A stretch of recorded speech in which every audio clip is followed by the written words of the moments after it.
August 6, 1945, the world changed forever.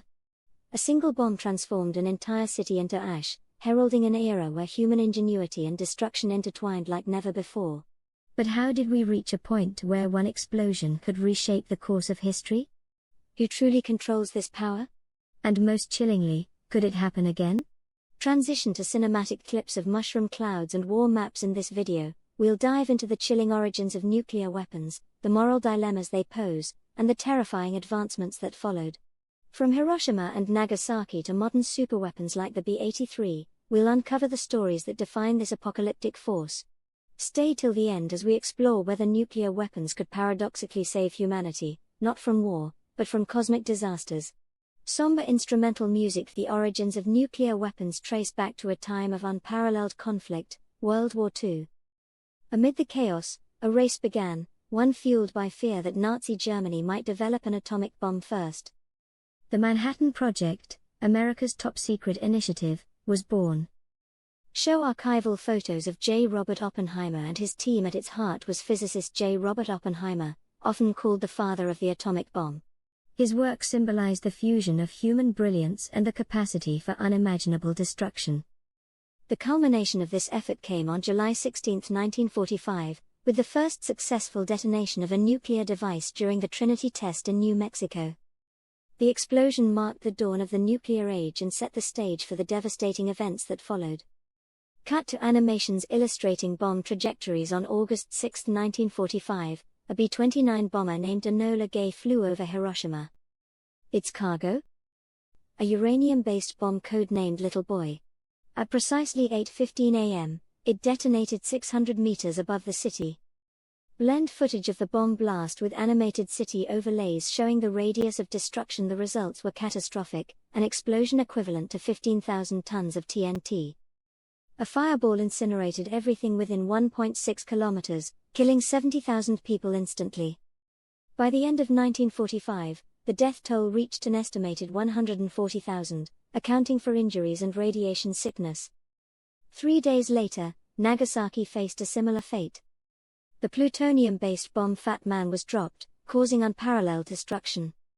Although Nagasaki's geography shielded it slightly, the loss of life and infrastructure was monumental.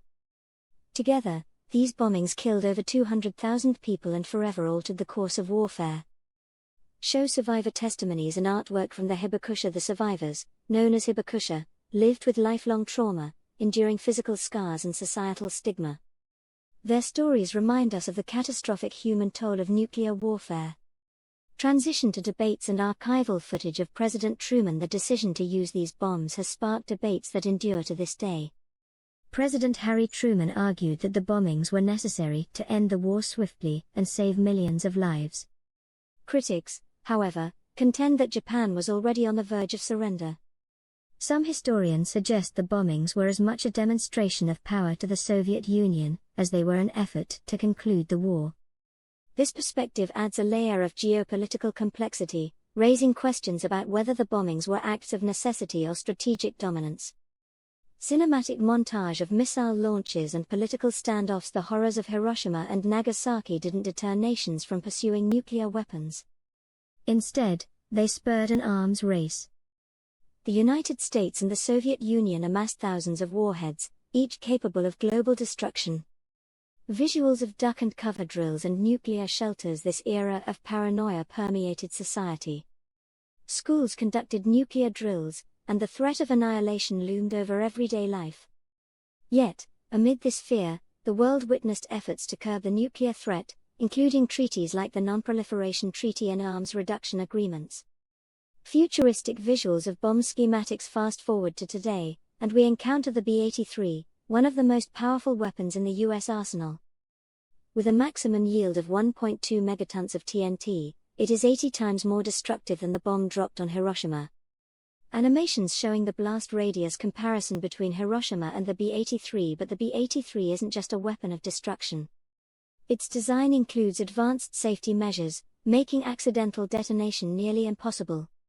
It's also versatile, with applications ranging from penetrating underground bunkers to theoretical asteroid deflection missions. Show clips of asteroid simulations. Yes, you heard that right. Scientists are exploring whether nuclear bombs could deflect asteroids on a collision course with Earth. This raises a paradoxical question: could a weapon designed for war become humanity's shield against cosmic threats? Transition to peace. Memorial footage. Today, Hiroshima and Nagasaki stand as solemn reminders of the devastation nuclear weapons can unleash. Peace parks and museums in both cities honor the victims and promote a world free of nuclear threats. Yet, the challenges remain. Modern geopolitics has seen the re-emergence of nuclear threats. Nations continue to develop and modernize their arsenals, and the spectre of nuclear conflict looms as conflicts escalate worldwide. Powerful closing montage. The story of nuclear weapons isn't just about destruction, it's about choices. As we face a world of advancing technology and rising tensions, we must decide whether to repeat history or learn from it. Show a blend of Hibakusha stories, nuclear treaty negotiations, and hopeful visuals of global unity. The Hibakusha's plea is clear: never again. Their voices, alongside those advocating for disarmament, remind us of our shared responsibility to ensure these weapons are never used again, not in war, and not as tools of fear. If this video has opened your eyes to the sheer power and responsibility humanity holds, consider subscribing to our channel for more deep dives into history, science, and the forces shaping our world. Share this video to spread awareness, and leave your thoughts in the comments. Do you believe the world will ever see true nuclear disarmament? Let's discuss. Nuclear weapons are more than just machines of destruction. They are harbingers of change, symbols of power, and reminders of humanity's capacity for both creation and annihilation. They've reshaped politics, science, and our understanding of global peace and security. The story of nuclear weapons isn't just about Hiroshima and Nagasaki, it's about the long shadow they cast over the 20th century and beyond. Understanding nuclear weapons begins with the science that powers them. At their core lies nuclear fission, where the nucleus of an atom splits into smaller parts, releasing a colossal amount of energy. This process is at the heart of bombs like Little Boy and Fat Man. The first split uranium-235 atoms, while the latter used plutonium-239. But the science didn't stop there.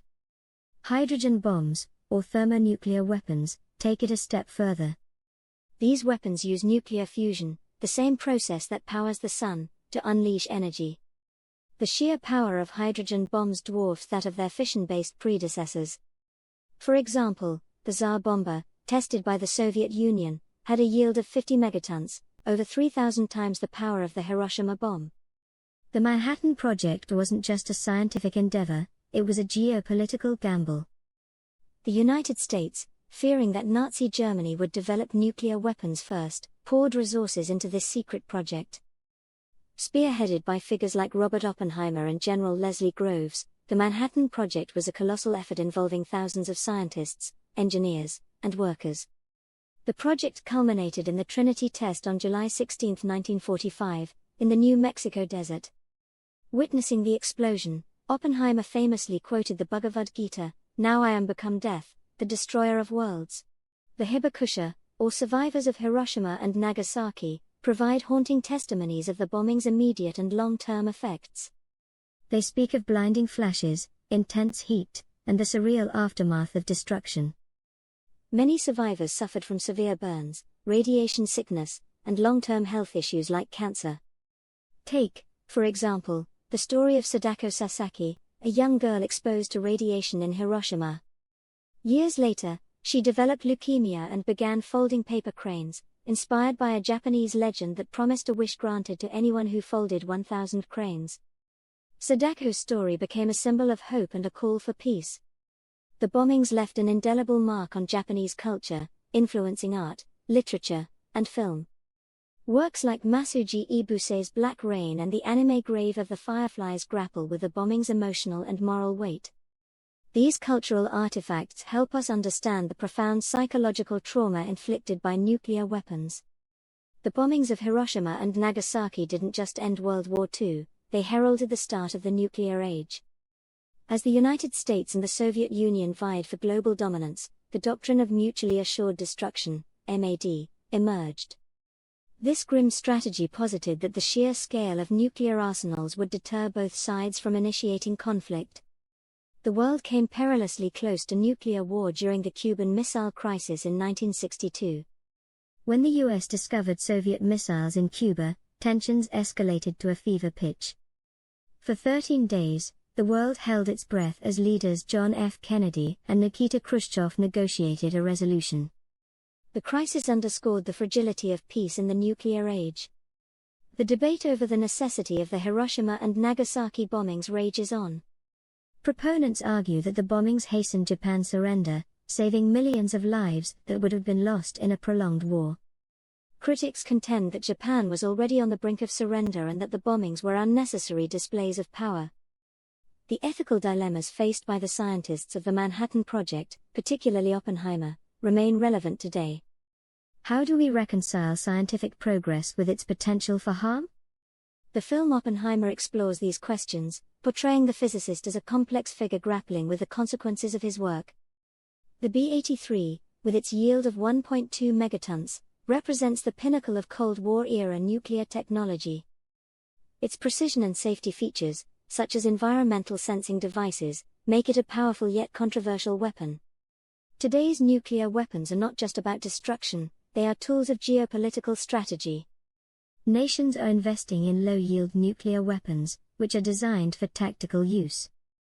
These developments blur the line between conventional and nuclear warfare, raising new ethical and strategic questions. Over the decades, international treaties like the Nuclear Non-Proliferation Treaty, NPT, and the Comprehensive Nuclear Test Ban Treaty, CTBT, have sought to curb the spread and testing of nuclear weapons. However, enforcement remains a challenge, as nations like North Korea continue to develop their nuclear capabilities. Organizations like the International Campaign to Abolish Nuclear Weapons, ICAN, which won the Nobel Peace Prize in 2017, advocate for the total elimination of nuclear weapons.